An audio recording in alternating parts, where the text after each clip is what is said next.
Welcome to Next Economy Now. I'm your host, Andrew Baskin. The goal of this interview series is to highlight the leaders who are taking a regenerative, bioregional, democratic, diverse, transparent, and whole systems approach to using business as a force for good. We have a very special episode for you today, the 100th episode of Next Economy Now. In this episode of Next Economy Now, Ryan Honeyman, a partner at Lift Economy, interviews Kevin Bayuk, a partner at Lift Economy.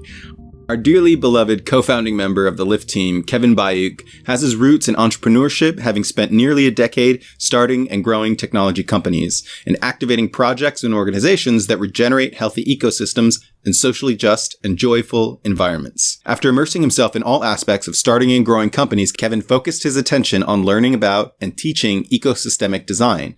Nowadays, Kevin merges his experience in business with his experience in permaculture to help businesses care for people while enhancing the earth. Kevin also serves as the Senior Financial Fellow at Project Drawdown, developing the business case to address climate change through existing practices and technologies.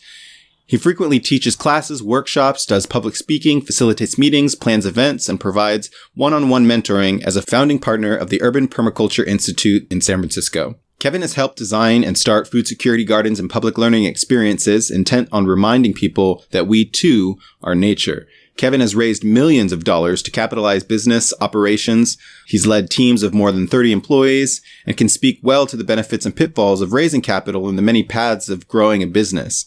He loves spreadsheets. He loves to dig into operating models. One investor of Kevin's last technology company said, quote, "Kevin oozes strategy." Some highlights from Ryan's conversation with Kevin include Kevin's recounting of his process of shifting away from a worldview overwhelmed by a proliferation of problems and suffering to one where he recognized countless opportunities to solve problems and inspire a movement of solutions. He talks about the genesis of his interest in business and economy as a powerful lever for social change and how it grew out of observations that much of the suffering that we observe is rooted in our system of economy, an economic system that informs our cultural norms and identities. Kevin and Ryan take a leisurely stroll through Lift's long-term vision from Lift 1.0 to Lift 5.0, how the Lift team balances cynicism and optimism on the path to realizing our vision. And finally, Kevin and Ryan go into some resources from which the Lift team derives some of our greatest inspiration. So without further ado, please enjoy Ryan Honeyman's conversation with Kevin Bayuk. Welcome to Next Economy Now. I'm Ryan Honeyman, a partner at Lift Economy, and I'm here at episode 100 with my business partner, Kevin Bayuk. We started this podcast in November 2015, so over 2 years. And it's been 100 episodes, so we thought we'd do a reprise of our sort of episode, but with some slight variations towards, the sort of Lift vision and the origin of the team at Lift Economy and what we had hoped to accomplish. Because a lot of folks over the years have asked us, what is Lift and why is your mission to create, model, and share a locally self-reliant economy that works for the benefit of all life? Not many companies have an aspirational mission like that. So Kevin and I thought today we could give listeners a little bit of a backdrop to that. And so I'm here with Kevin, who is a co-founder and partner and worker owner at Lift. Hi, Kevin. Here I am. 100 episodes. All right. 100 episodes. So we thought, maybe, I don't think many folks know your background. We do this with every guest. So maybe in broad strokes, just talking a little bit about your background, maybe up through your tech company, to talk to folks about how you came to this sort of interest in permaculture in the next economy. All right, we'll dive back and through to the tech era.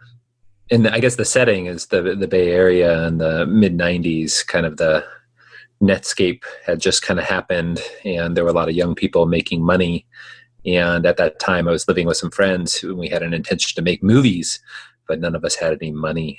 And so being young and naive, we said, well, okay, I made an agreement with them. You learn how to make movies, and I'll go make money so that we can make movies about, broad concepts around the social ecological crisis that was happening in the world, and, the stories that could share a vision for a different world. And so I started getting into technology and entrepreneurship, discovering very arcane knowledge, things that I never wanted to know. How do you raise venture capital? How do you hire hundreds of people and scale up? And, in the early days of the web, commerce, what's a sticky GUI? Literally, we talked about sticky GUIs, graphical user interfaces, for those of you who are not familiar with a sticky GUI. And, I was involved in that for a number of years and had some interesting experiences, but never made one of those movies that I was really passionate about trying to and aspiring to make, to share. And some friends introduced me to ecosystemic design and permaculture. And over a little short period of time, I had a transition where I, sold my home, sold my car, radically simplified my life, and started a deep exploration of things that I was excited about. The transition that was happening in my life was moving from a kind of depression and overwhelm of, I think, cynicism and resignment about the state of the world, where all I saw was problems and suffering, to a worldview where I saw a tremendous number of opportunities to solve problems. And the solutions, or the ways of addressing those problems, suddenly became self-evident and almost embarrassingly simple. And so I wanted to become really literate, and I found a passion for researching, exploring, integrating, sharing about solutions, dedicating myself to a vision for, how could you create a world that works for everyone with no one left out for all life?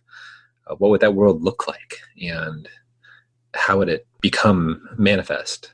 What are the things that people would do to make that happen, or not do, as the case may be? It was around that time, in that part of my life, where I met Sean Barry.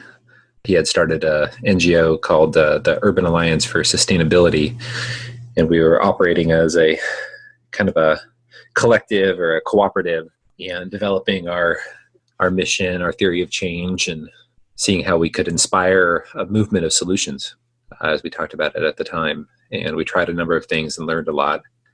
But that's around that time where we started talking about the next economy.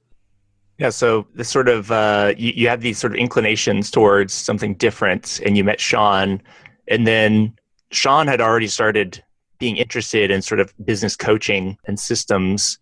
How did the two of you actually decide what Lift Economy would look like, or what were the resources or inspirations, or how did you even decide on company structure on those early days? Yeah, well, vision first, right? So an alignment first, as we often share with the clients and organizations that we get to work with and partner with.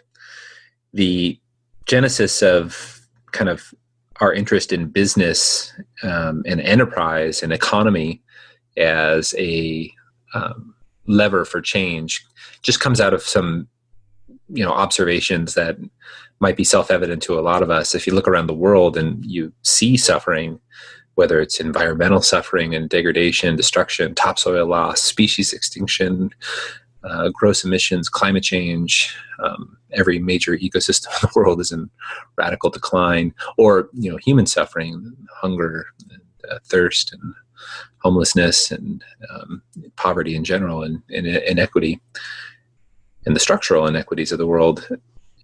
It's not too far down of an analysis where you kind of see the economic system, the system of the economy, which has popular expressions like corporations and the way capital works. But the system of the economy is one of the probably core causative agents, as far as we could tell.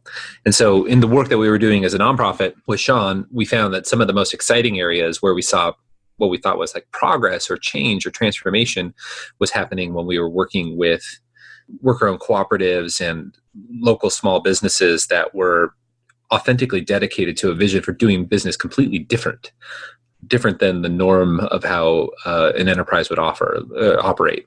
How can we provide or offer needed goods and services to the world, provide our gifts, the things that we're passionate about, that we're urgent about, but do it in a way that's just fundamentally different, non-compromising in terms of how could we be of benefit to the earth, how could we be of benefit to people, the people that we work with, the people that we partner with. And it turns out that's pretty hard to do.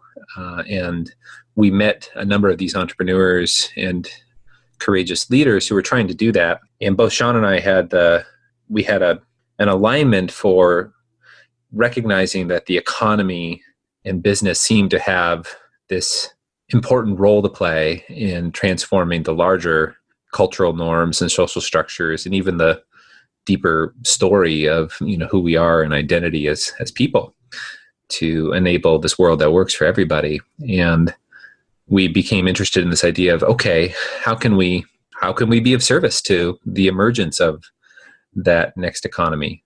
And the thing that stood out first and foremost was Sean. You said Sean was interested in kind of business coaching.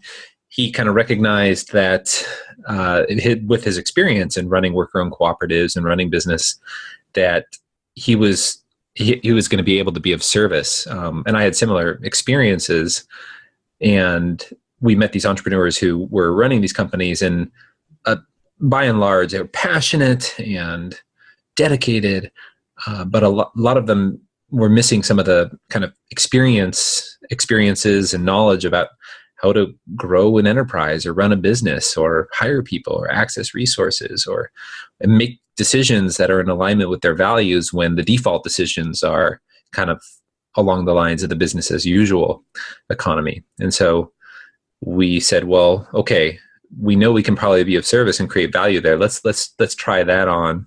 But in doing so, what's interesting, Ryan, is we were researching and talking, and spent a good amount of time charting out a pathway for what would the economy look like if it was working for the benefit of all life. And so we asked ourselves that question, and it's a really potent inquiry, I think. What would it look like in as much detail as possible? And in doing that, in kind of exploring that inquiry, we found we had to play with time quite a bit and dilate out through time, because it seems so distant from here when there's just so much exploitation and suffering at the hands of business and enterprise.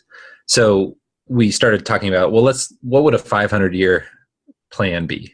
What would the plan for an economy be that could create such a world that we can aspire towards? One of the things that really got us excited and motivated to work with people was, have you ever heard of that William Gibson quote, the future is here, but it's just not evenly distributed, or something like that? I'm paraphrasing for sure, but it was evident to us that the next economy isn't something that's just science fiction or fantasy. It's actually now, it's just not everywhere. And so the first theory of change we had is, okay, let's start with helping those organizations that are already authentically dedicated to this higher principled way of providing needed goods and services, help them become the ideal as possible of an expression of that future world. And if we do our job well, they could be a model so that other enterprises and individuals could kind of follow their lead. They would create a draft that the next economy could kind of flow through and flow into or flow with. And that was kind of the genesis of Lift Economy's vision. And we just built layers of specificity of our vision on top of that. So most external people haven't seen our vision articulation, but I think it's interesting, and I actually don't know all the reasons why there are certain choices made. So it'd be interesting to get your thoughts on some of these, so there's 5 iterations. There's Lift 1.0 to 5.0. And can you describe perhaps, so is Lift 1.0, or did you already have this in mind in that first year with Sean? Or was this sort of added on as you went along, this idea of like what Lift Economy specifically would do? A lot of it was there in that work kind of visioning and setting intention about how we think we could be of service and what would serve us, and the kind of even the life aspirations that we have. And I'll go into some examples of how that plays out through the vision. But there's kind of you could say a core theory of change in there, that if there were more models of enterprises or organizations or groups of people who are providing needed goods and services in this non-compromising, beneficial way, that could be models that could be replicated and regionally adapted. You could kind of imagine that there could be this locally self-reliant economy a bioregional economy for every region of the world that's largely self-reliant, obviously there would be exchange and exchange of ideas and sharing across regions, and celebration of cultural diversity and regional diversity. But there'd be more resilience kind of built into each region. When you start thinking about an economy that does work for everybody, where no one's left out, you kind of get drawn into that idea. So how could you imagine getting there? So if you start with organizations that are already doing good work, and create models that pull more organizations into that, then there seems to be some barriers to creating more of those. And some of the barriers I think we talked about maybe on the last time we did a podcast. One of them is what we call the price parity paradox. In short, in summary, if you invest in people and invest in the planet while producing goods and services, your cost basis for providing goods or services tends to be higher than the business as usual economy that tends to exploit people and planet, and have a lower cost basis. So it creates a paradox of how do you create a price parity. And I don't know if we talked about it last time, but there's, Sean and I were looking at a number of ways to navigate through this paradox, and some of what you described as lift, what you mentioned there as 2.0 and 3.0 and 4.0 and 5.0 are some of the pathways through the price parity paradox. Some of those, just in summary, for example, are looking at the cost of capital and capitalization and how it works in the business as usual economy. If we could change the norms and the culture around capital to act as a catalytic agent to enable these organizations to grow or to start, then that would be one slice of reducing that cost basis to enable pricing or market of goods and services closer to parity. And then there's an idea of what if you did have these models of, community supported kitchens, or pick your model, that were distributed everywhere around the world, and imagine for a moment if they were federated and connected and communicating and sharing in information and practices, sharing in learning, sharing in resources, sharing in maybe even supply relationships or in marketing relationships or connection relationships to people that they want to serve. There's a huge amount of power that could be leveraged by this idea of regionally replicable models of beneficial, socially and environmentally beneficial organizations providing needed goods and services that are federated and sharing. And so the Lift's vision from just let's serve those entrepreneurs and organizations and individuals who are in the co-ops and so forth that are doing good work today evolved into, okay, well, once we've started helping them, let's change the nature of how capital intersects into engendering more of those organizations. And then let's federate those organizations so that they're able to have some more power parity with the business as usual economy. And there's more detail to it than that. Like you said, Ryan, if listeners haven't had the chance to read the Lift 75-year vision statement articulation, then some of this will be just summary. But there's a lot more detail there. So it went from this sort of Lift 1.0, which is sort of consulting services around like vision, strategy, culture, operations for existing enterprises that are sort of already there and you want to help sort of be better businesses. And then it's, we've on the Lift vision, it talks about this sort of Lift 2.0, which is now sort of dabbling in the impact capital, accelerating and creating new companies. Can you talk about why not just continue to help companies who are already there and just grow those companies? Like, why sort of raise money, or what's the point of that? Well, one is a kind of fairly practical consideration in that Sean and I found ourselves in this situation where we were helping inchoate or nascent organizations with extraordinarily powerful and audacious ideals and vision. And we would meet with them, and there would be just a massive amount of alignment and this pursuit of mutual support. Hey, we need your help. And we'd say, we'd love to help you. And then, Sean and I would dig into the organization and say, wow, there's absolutely no resources here, no cash.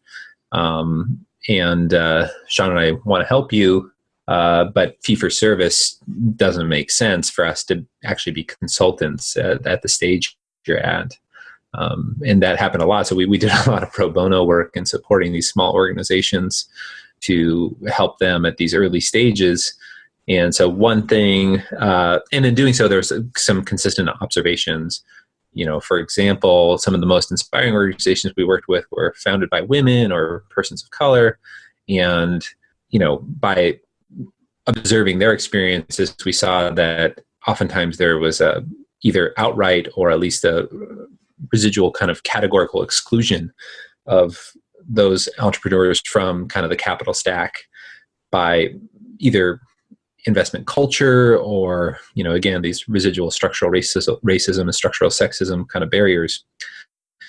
And even if it was an organization that could access capital, their choices to prioritize impact and value creation for their supply chain, doing the most regenerative, beneficial thing in their supply chain, or their choices to invest in their people and be a model of personal growth and development for the people that they were bringing into the organization as team members, those choices were antithetical to the kind of constructs that the mandates of capital, the capital that might have been available for them, even if they had this amazingly innovative good or service that was going to be high impact. A lot of the capital out there was saying, well, you got to have outsized growth and provide, liquidity in a short time frame and a return profile that's conforming with our expectations that we've set for our limited investment partners and so forth. And those created additional barriers. So it's an emergent thing in the impact investment marketplace. There are others, but we saw a need to kind of add to the mix of what role could we play to helping define or even model again, set an example of how capital could work for these organizations that were more modest in their growth ambitions, and also way more authentic in their dedication to impact. Where's the capital for them? And how simultaneously could we create model a more diverse and inclusive economy? And so both the practical considerations of how do we grow the capacity of these organizations so that they might be able to pay us fee for service money so that we could actually work with them while feeding our families, so forth. When then we could have chosen to become a nonprofit and looked for philanthropic support. But that has its own problems, actually, for the model that we were pursuing. Is we have to inquire about where that philanthropic support kind of comes from and what being dependent upon that might mean for us in terms of the kind of almost the energetics of reciprocity. So for us, not the easiest pathway by any stretch, but the most beneficial one would be, what if we could just intervene in the system by modeling a better way for capital to work for these high impact outcomes? And so that's what you're saying, Ryan, is Lift 2.0, as you know well. Yeah, it's kind of this sort of terminology, but it's helpful, I think, to think of it as like iterations. So the 3.0, it sounds like just is more. It looks like it's just a larger fund, right? A revolving loan fund. Can you describe what sort of that might mean for folks?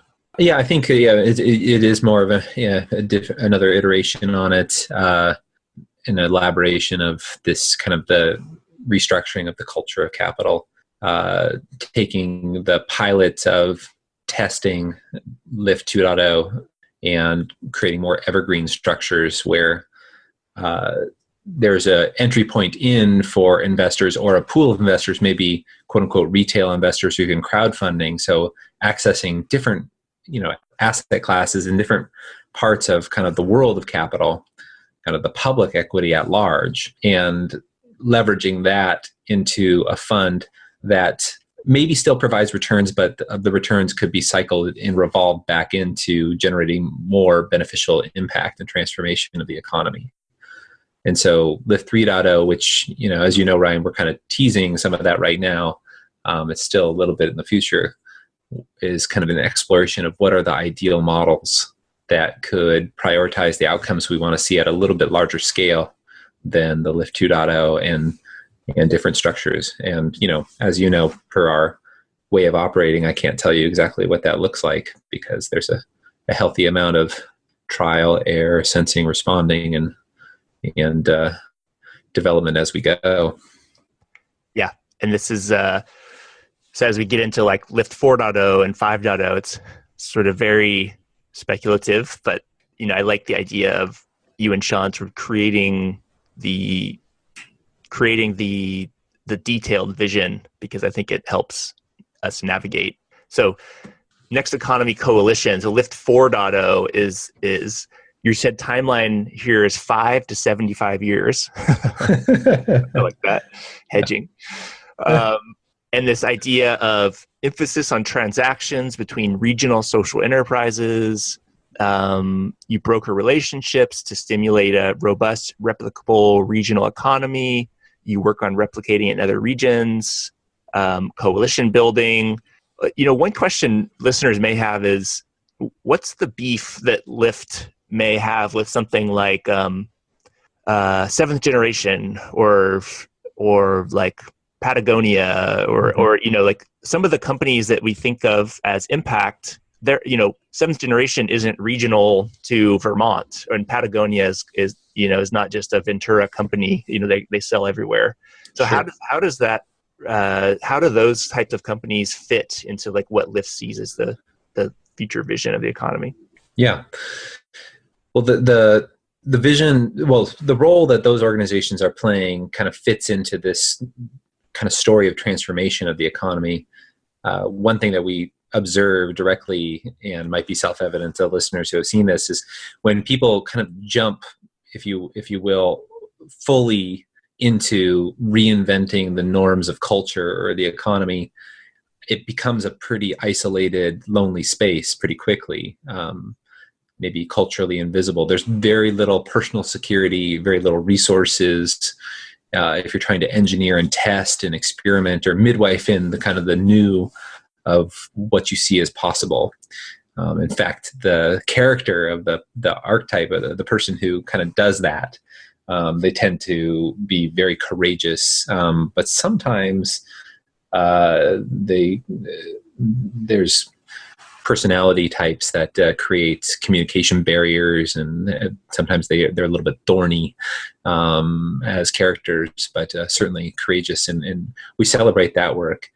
And then there's kind of other approaches which are taking a stand for being a little bit closer to the norms of the existing economy, the business as usual economy, how enterprises typically function, but beginning to innovate and do things maybe at first just a little bit less bad, and then aspiring further and further, reaching towards being maybe do no harm, which is in and of itself very challenging to do within the constructs of the existing economy, and then moving towards how can we be slightly beneficial, how can we be very beneficial, how can we be totally beneficial. And there's almost like a meeting point, I don't know if they ever meet, but where those people who have, some of the entrepreneurs we worked with who are just starting raw, radical new structures and ways of doing, providing needed goods and services, people who are skeptical of even the term business,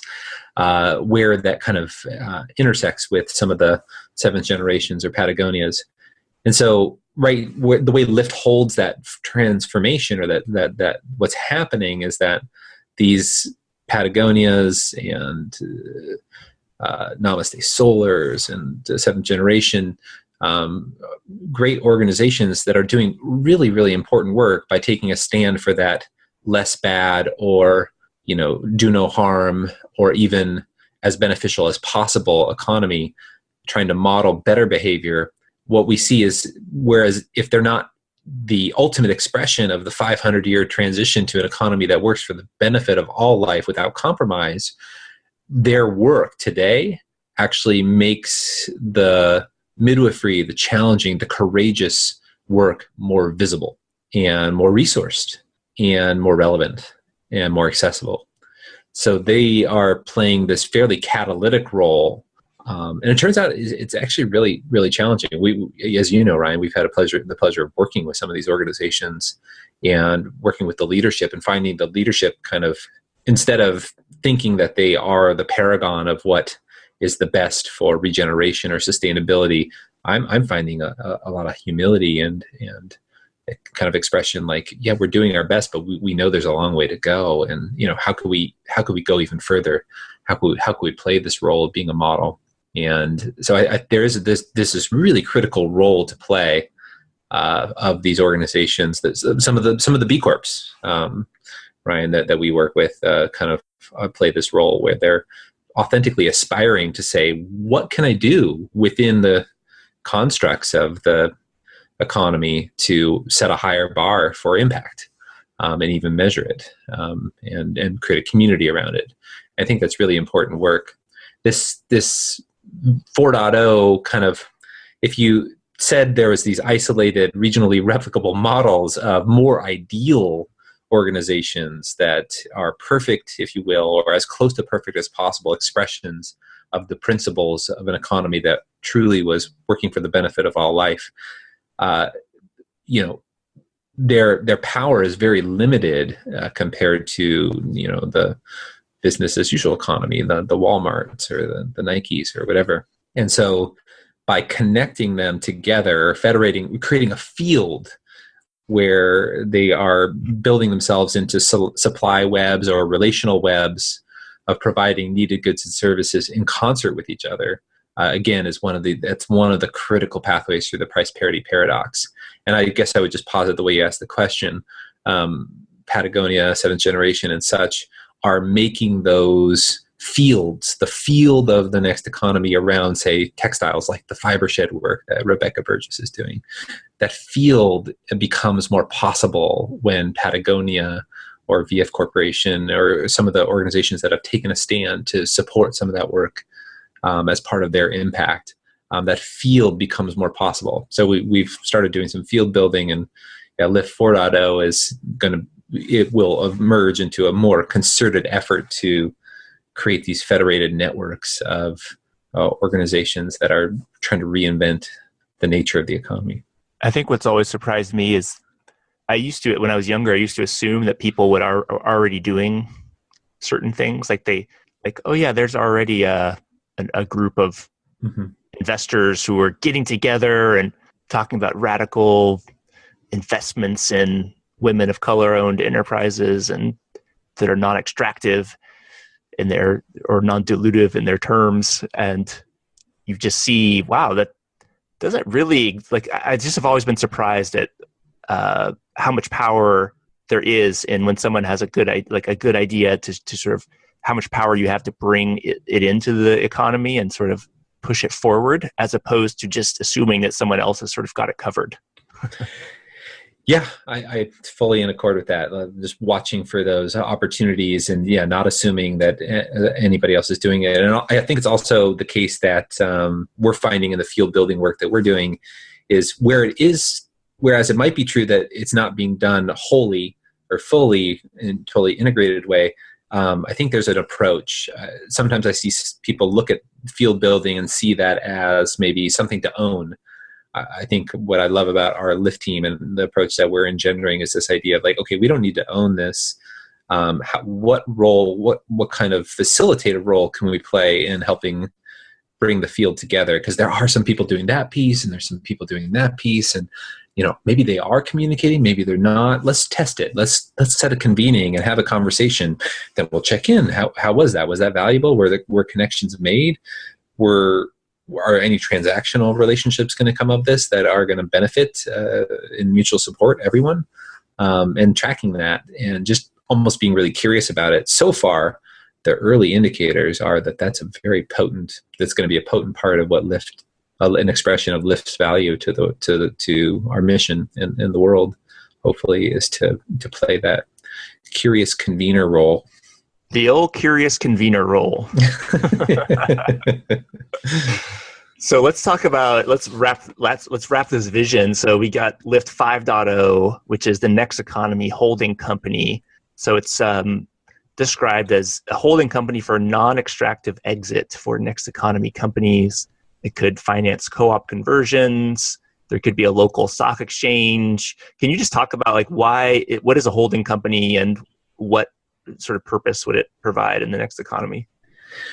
Well, there's a nexus of kind of critical aspects when you think of the long-term trajectory of growing or transforming into an economy that works for the benefit of all life. One of the toxic cultural norms of the business as usual economy is this idea of succession or exit, and creating wealth inequities by the nature of how equity accrues to enterprise and founders and owners and leaders, rather than having the benefits from goods and services being created, accrue to everyone, or being more distributed, more equitable. And, one of the missing pieces right now that we don't see as being addressed fully is what are the ways in which a organization or group of people could be providing needed goods and services in these non-compromising ways, being of authentic benefit to people and planet, and then as, say, the entrepreneurs or the people who started those organizations or grew those models, as they, say, age out, what happens to the organization? How does it get owned?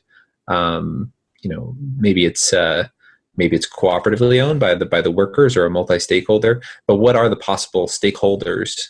And holding company is a rough kind of proxy for the various possible structures that might be able to hold such entities so that their value and what they bring to reinventing the economy, the value that they bring to the planet, that they bring to people, can carry on. And we have some interesting ideas around that. We're, of course, Jenny Casson, one of our great partners at Lyft, is really brilliant in thinking about these novel structures. So we're very excited about some possibilities. And maybe it is, local stock exchanges in the long run that are different, where local equity holding, where local communities are the owners, or maybe it's just a federated set of multi-stakeholder cooperatives, or maybe it's, a business development corporation of a sort that's intersects with the existing economy a little bit, but also plays this new catalytic role. I think the nature of succession is the question. One of the cultural norms that is just insidiously toxic to life right now is that in the affluent world you have this terrific bind where personal security and the strategies for personal security are normally centered around this idea of trying to accrue assets or wealth, if you're owning land or having retirement savings and putting it into the market to generate passive income. And these strategies very, surreptitiously kind of bind us into complicity in continued exploitation because of the way the economy is working right now, because of its norms. And having holding entities or other structures that could enable and encourage people to rethink personal security in different ways, where maybe there's not the impetus to accrue wealth and ownership as the only means for security. I think that's one of that Lyft 5.0 is a little bit to the future, as you know. So we do think about it a lot, all the time.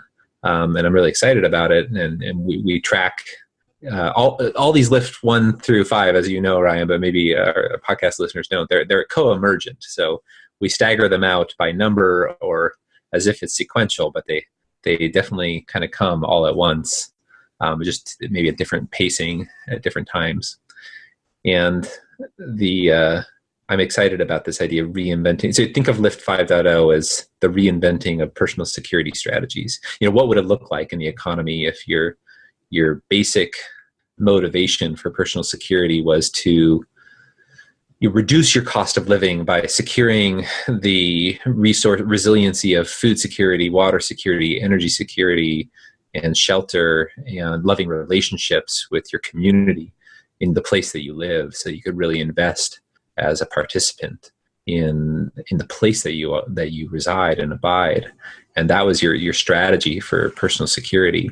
And you didn't have to think about savings or wealth or ownership. You had more freedom to just be of ultimate expression of service to your community and really love people and connect, and that would provide for you. What would that look like if you just kind of ask that question and inquire thoughtfully without, falling into cynicism and resignment because we're so far from that? There's some very creative work being done, and I'm very excited for Lift 5.0. Boy, you're getting me excited, Ryan. I think the cynicism piece is important because a lot of the things folks feel or see in the news and experience in their daily lives, and the things that we talk about maybe on this podcast or even in this vision or that we do at Lyft are so small, right, in comparison to the problems. So how do you reconcile that? Is it just sort of like, well, I'm not just gonna suck my thumb and curl up into a fetus position. But like, how do you sort of reconcile the cynicism with like what you're also seeing as what's possible? Yeah, that's a great. I have a personal answer, I guess, and I'd hesitate to tell anybody what might work for them, but by sharing my own perspective, maybe it's helpful or not. My perspective is, by immersing myself in what is possible and moving it from the realms of science fiction and fantasy and ideas, but into practice and seeing the outcomes, the beneficial impacts, seeing an ecosystem regenerated, restored, and habitat thriving, and normalization of hydrologic cycles and fecundity of nature, and seeing human relationships, seeing people become healthy and thriving and transformed, personally transformed and happy. When you seeing those outcomes happen, even in small scale, even if it's micro, just being involved in that work on a absorbed in it really day to day, it's almost impossible not to be optimistic. Paul Hawken, one of our friends and allies, used to say, I'll very terribly paraphrase him, but he used to say something like, if you're looking at the numbers in culture and you're feeling optimistic, then you're not looking at the numbers. But if you're working with people who are working on the solutions and on a day-to-day basis and you're not feeling optimistic, then you don't have a heartbeat. Something like that. But I think that's one way to cut through some of the resignment and cynicism, is just to frankly get busy with manifesting what's possible. And then the question of like, how do you scale it? How does it really transform everything? In my experience, it becomes more, the best words I could say is self-evident. The possibilities suddenly appear as almost embarrassingly simple rather than like super complex and challenging. There's still challenges, no doubt, but most of them are, ego-systemic challenges rather than physical barriers. And no amount of forcing seems to be the pathway through those barriers. It's almost like inviting in the possibility that they could transform, by themselves, not because you want them to, because you've created space for them to. I know that sounds almost wishful and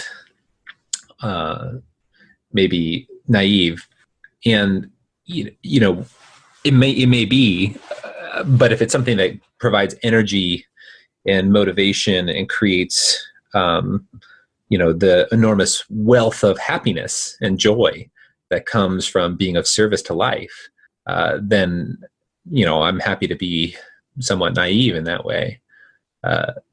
Staying connected with people and possibility, creating a language of possibility.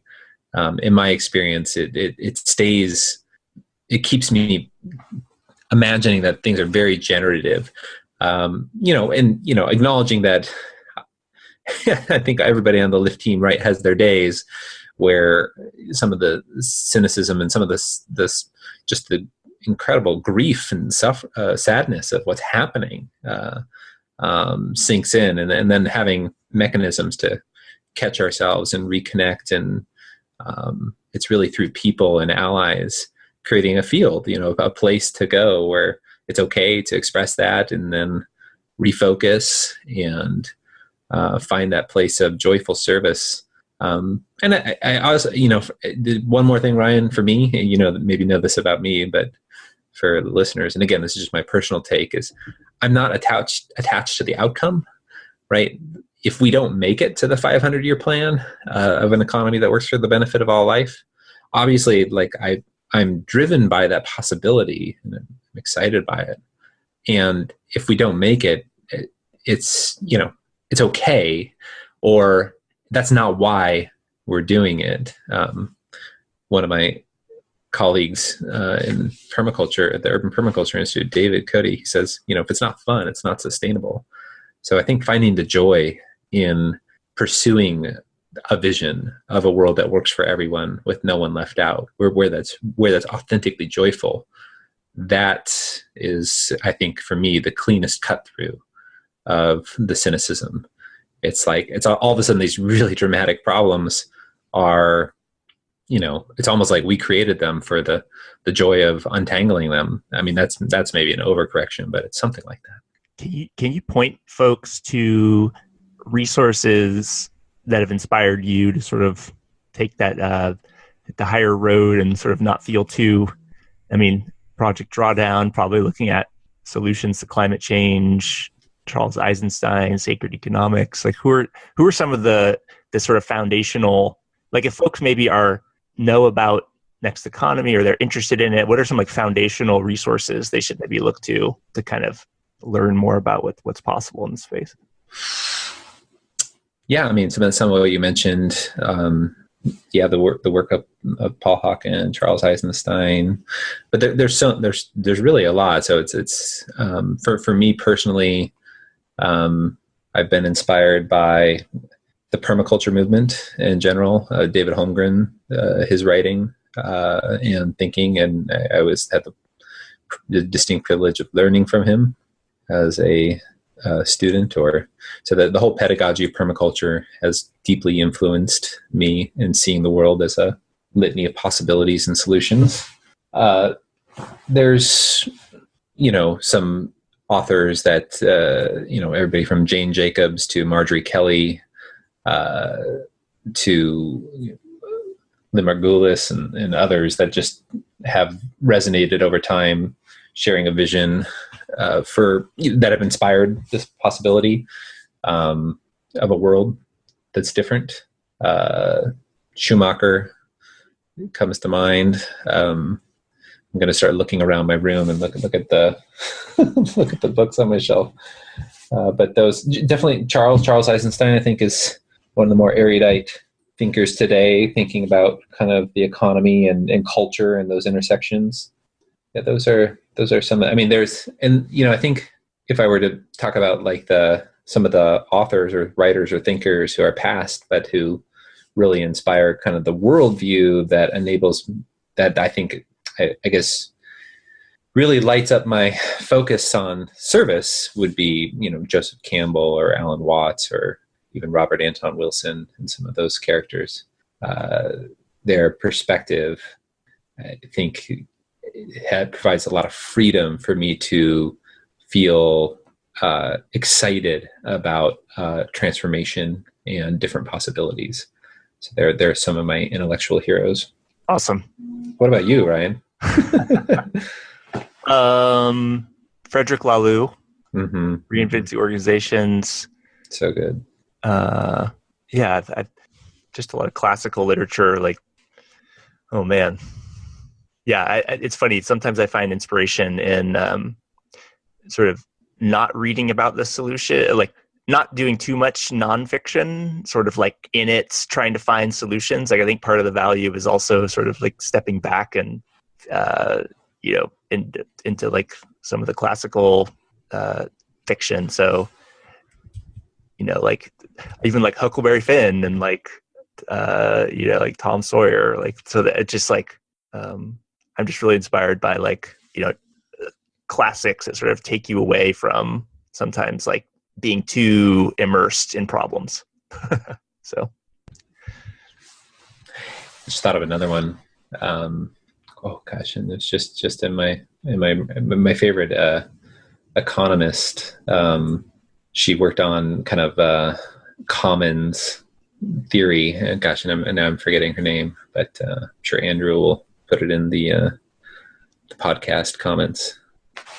The other one Sean Baird would want us to mention is probably Prout's progressive utilization theory. Absolutely. Prout is very inspiring. So, actually, one more, Ernest Callenbach with Ecotopia and Ecotopia Emerging, very inspiring for me. Nice. Well, maybe next actions, we need to have a next economy reading list, because I think folks might benefit from that. Maybe it'll come from our next economy MBA coursework. But well, thanks, Kevin. It's been a pleasure. I can't believe it's been 100 episodes. It's been, we never intended the podcast to be, it was always sort of an internal communication tool for the Lyft team of like, what are you doing? Oh yeah, what are you doing? So now it's turned into interviewing amazing people. So hopefully here's the next 100 episodes. Yeah. Well, I've been delighted with people writing in and as we're out speaking or sharing that they're finding value in hearing these stories. That was one of our intentions, is just to share the stories from the field of what's actually happening, to make sure that people who are trying this stuff, experimenting with manifesting the next economy, that they feel connected to a larger movement. And, there are those thought leaders. I just remembered her name, Eleanor Ostrom. Nice. There's Eleanor, there's Buckminster Fuller. There's all these heroes and heroines who have come before us and provided just an enormous amount of inspiration and possibility. And there's just so many people around the world who are creating these things. I think if we can, for another 100, 200, 300, 500 more episodes and just feature their stories, and if that creates more connection to build this field, then I'll be very satisfied that this is a service. But for any listeners out there, if you haven't yet commented on however you're accessing this podcast and sharing with us what you'd like to hear more of, who you'd like to hear from, that's something that I'd really love to hear from you all to make sure that we're continuing to create value. Thanks, Kevin. So check us out, lifteconomy.com, lifteconomy.com. And if you want to see the podcast and previous episodes, lifteconomy.com/podcast. Thanks for being on the show, Kevin. Thanks, Ryan. Thanks for having me. Have a good day. You too. Next Economy Now is a production of Lyft Economy. Lyft is an impact consulting firm whose mission is to create, model, and share a locally self-reliant economy that works for the benefit of all life. To listen to all our past episodes or to share your thoughts about the show with us, visit www.lifteconomy.com/podcast. That's lifteconomy.com/podcast. You can also subscribe to this podcast through iTunes, Overcast, Stitcher, or wherever you get your podcasts. Please take a moment to rate us on iTunes. It's really very helpful in allowing these ideas to reach a wider audience. Once again, thanks for listening.